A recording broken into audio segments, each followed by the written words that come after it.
The air inside that courtroom felt heavy enough to swallow whole. You could sense it in your bones, the unspoken tension pressing against every wall, every breath. Every bench was crammed shoulder to shoulder with bodies leaning forward, eyes locked on the front. The stale mix of cheap coffee and too much cologne clung to the room. On the front row, camera lenses glimmered like predators waiting for the exact second history would shift. And there he was, Diddy, just feet from the judge's bench. His suit was flawless, but his eyes, restless, darting like they were searching for an escape. Beyond those towering oak doors, the streets pulsed with chaos, fans chanting his name, waving signs, pleading for mercy from a system they didn't trust. But inside, it was so quiet you could hear the faint hum of the air conditioner and the squeak of polished shoes on marble floors.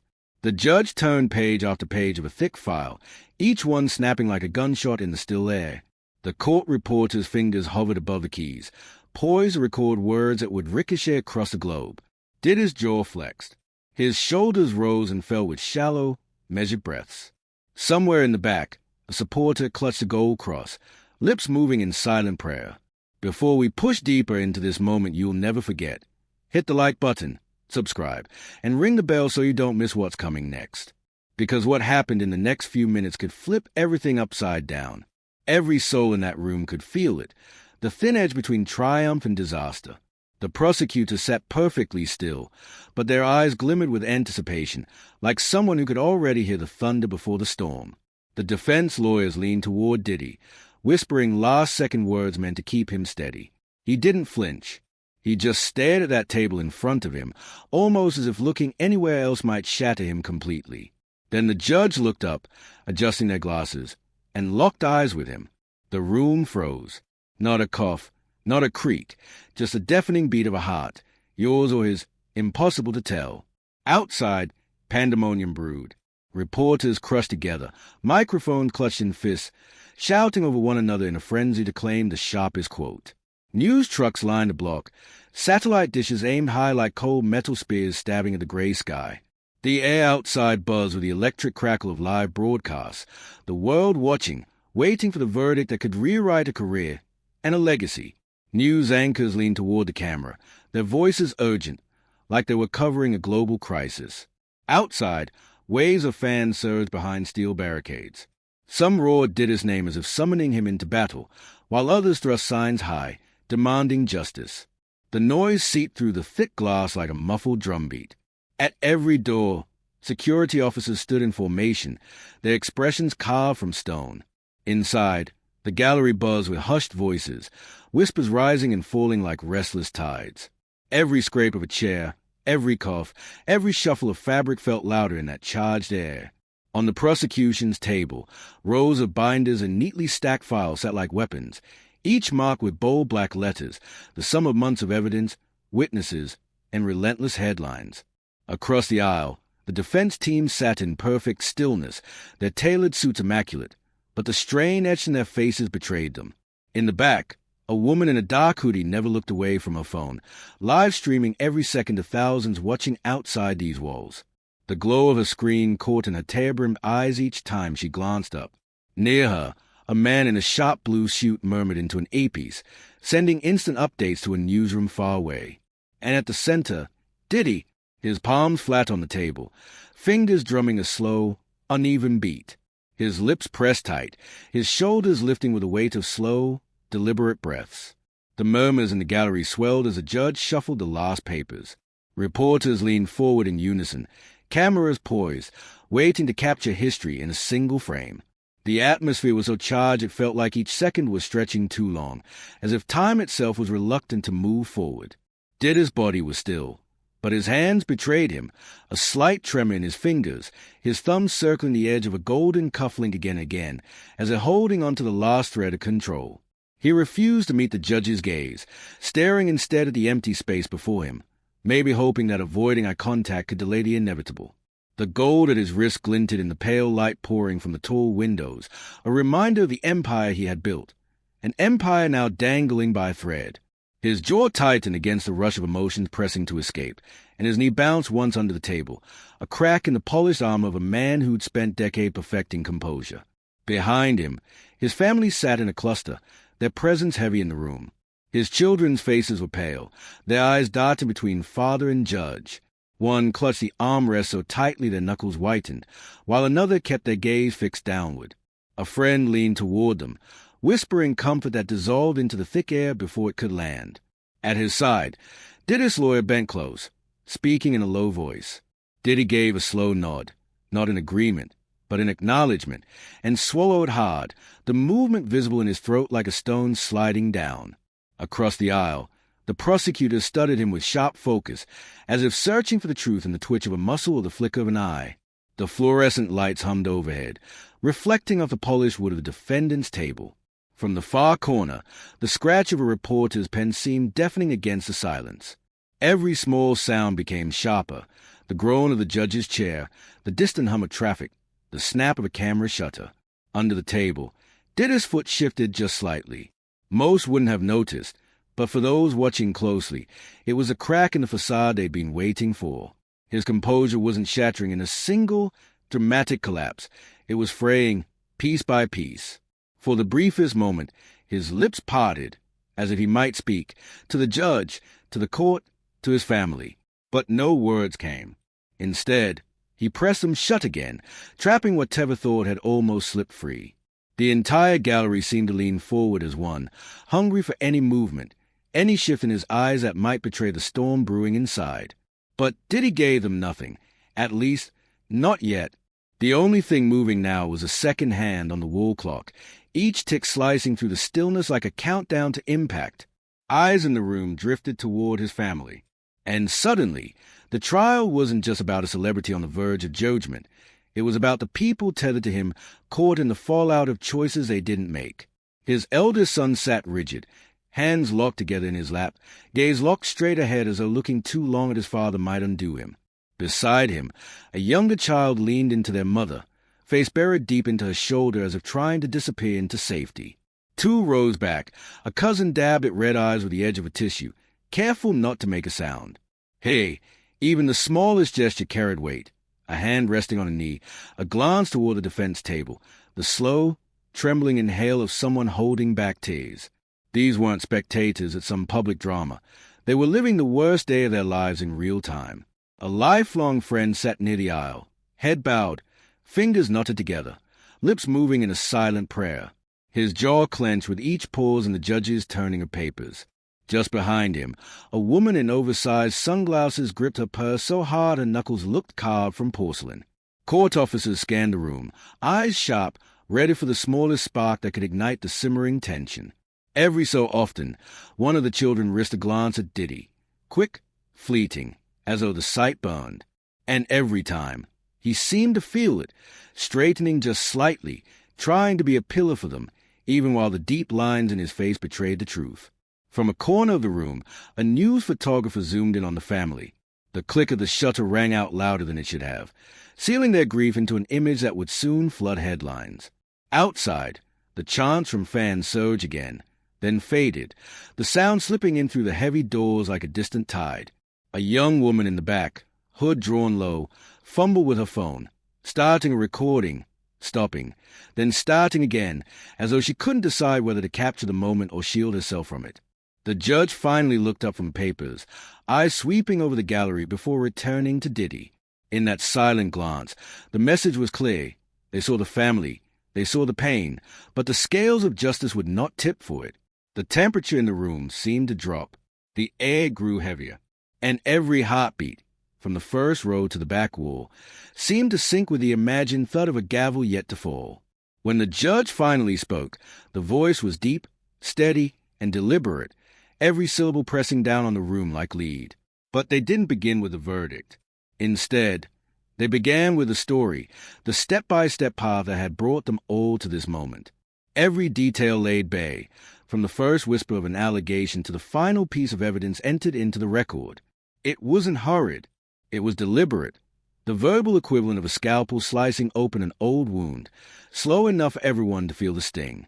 The judge spoke of crossroads, of those pivotal moments when one choice instead of another could have rewritten the ending. Their voice carried no outrage, no softness, only a steady certainty. As the words came, they stripped away the public image until nothing was left but the man sitting in that chair. Not the icon, not the empire builder, just the accused. Every so often, the judge's gaze lifted from the neat stack of papers, locking eyes with Diddy long enough to send a message without saying it outright. I see you. I see exactly what you've done. In this place, there was no velvet rope, no stage lights, no entourage to intercept the blow. The prosecution sat slightly forward, pens hovering above their pads, but still, knowing they didn't need to add a single word. The defense leaned subtly toward their client, as if bracing for the moment he might crack. The judge spoke of the law, how it is not swayed by applause, by headlines, or by the roar of the crowd echoing faintly from outside. They spoke of balance, of responsibility, of the simple truth that no citizen is beyond its reach. Then, after a pause that seemed to thicken the air, they said, justice is not a brand to be bought, nor a track to be remixed. It is an unchanging melody, and today it will be played in full. The metaphor lingered, sharp as a hidden blade. Diddy's shoulders tightened, his jaw set, and for a moment his lips pressed into a single hard line. His children noticed. They searched his face for signs, anything, but all he gave was the smallest shake of the head, a silent hold it together. From the gallery, a murmur began but died quickly under the cold stare of a court officer. Outside, the chanting had faded, replaced by the far-off wail of sirens weaving through the city. It felt as though the world beyond these walls had stopped moving, waiting for this gavel to fall before exhaling again. The judge's voice shifted, heavier now, the cadence slower. They began to speak of the victims, the people whose lives had been altered, whose names might never trend, but whose stories mattered here. Fame could not erase their pain. Platinum plots could not undo their nights awake in the dark. Every action, the judge said, send out a ripple, and every ripple finds its shore. The words seemed to suspend in the space between them, stretching each second until it hurt. Diddy's breathing had changed, quicker, shallower. His fingers tapped an irregular beat on the table, a barely there sign of the pressure mounting. Not panic, not yet, but close. Still, the judge continued. Every sentence was another brick laid carefully on top of the weight already pressing him down. Then their voice dropped, almost private now, the kind of tone meant to cut past the defenses and land where it hurt most. They leaned forward slightly, hands clasped, eyes fixed, as if speaking to no one else in the room. For a fleeting moment, the courtroom felt less like a chamber of law and more like an unflinching stare-down between two human beings, one wielding absolute authority, the other stripped bare of every ounce of it. The judge began revisiting the final word from each side, not to condense them, but to lay them side by side like two portraits in stark contrast.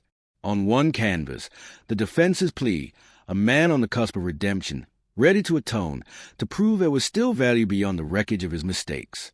On the other, the prosecution's cold reflection, patterns, choices, consequences that screamed of repetition and disregard. The judge repeated certain lines, pausing after each, letting them settle on Diddy's shoulders like fresh weights being stacked one by one. Then came the shift, the part that sounded less like law and more like judgment of the soul. You've lived a life most can only imagine, the judge said, eyes locked with his. You've had the doors, the influence, the resources, and yet here we are.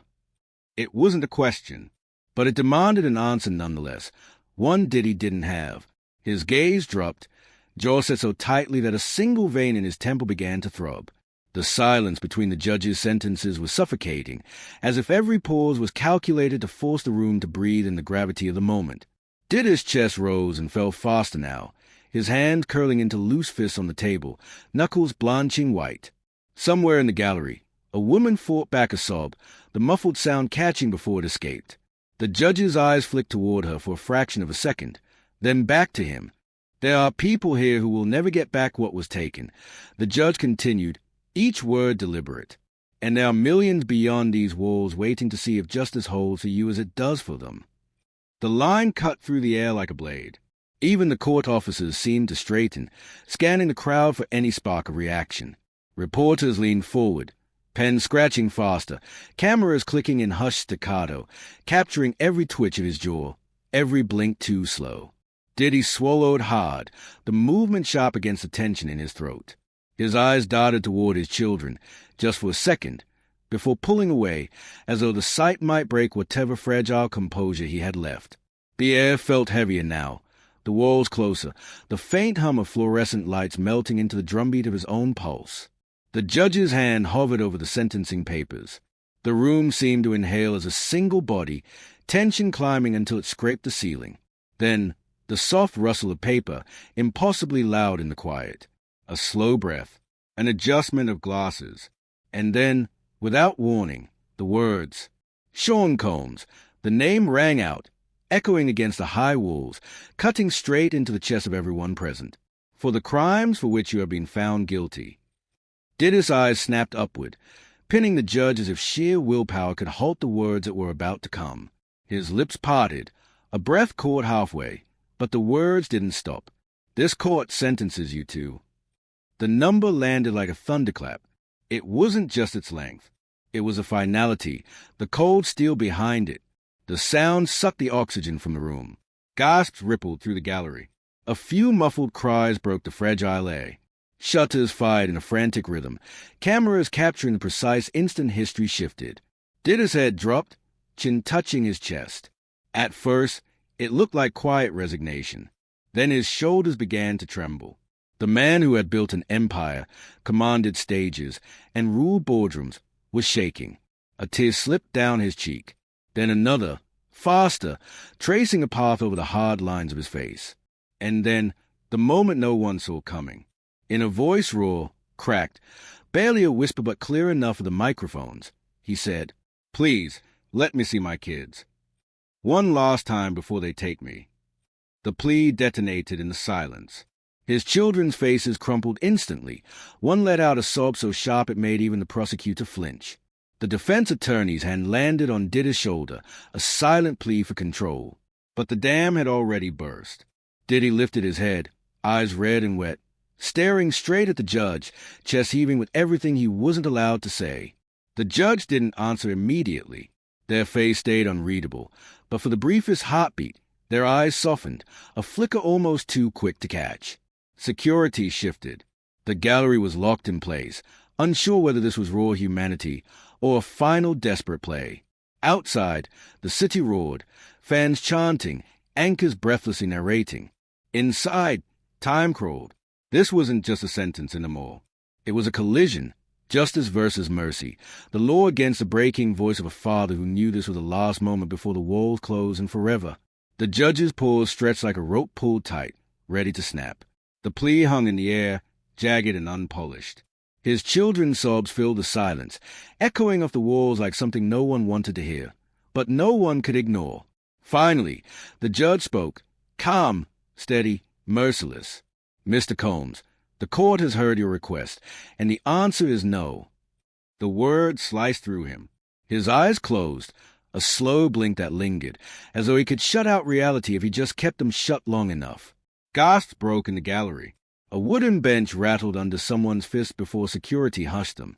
His youngest child reached out instinctively, though the space between them was impossible to cross. Diddy turned in his chair, locking eyes with him. No words, no smile, just a long, unblinking look that said everything he couldn't. The gavel came down once, sharp, final. "Bailiff." Two officers stepped forward. One hand clamped on his arm. The other secured the cuffs, the metallic click echoing like the sound of a cell door slamming shut. Each step toward the side door looked heavier than the last. Cameras flared from the back like a relentless storm. His family clung to one another in the gallery, eyes following him until they couldn't anymore. Just before the door, Diddy stopped. He didn't speak, didn't resist, just turned his head one final time toward the faces that had been his world. For a single heartbeat, it was all there, regret, fear, disbelief. Then the officers tugged, and the door closed behind him with a hollow, echoing thud. Inside, the room stayed frozen for a breath longer, as though no one wanted to be the first to move. Outside, the noise erupted instantly, breaking news banners flashing, voices shouting the story like it was already legend. But inside those walls, the echo of that gavel still lingered. The last note of a song that ended not in applause, but in silence.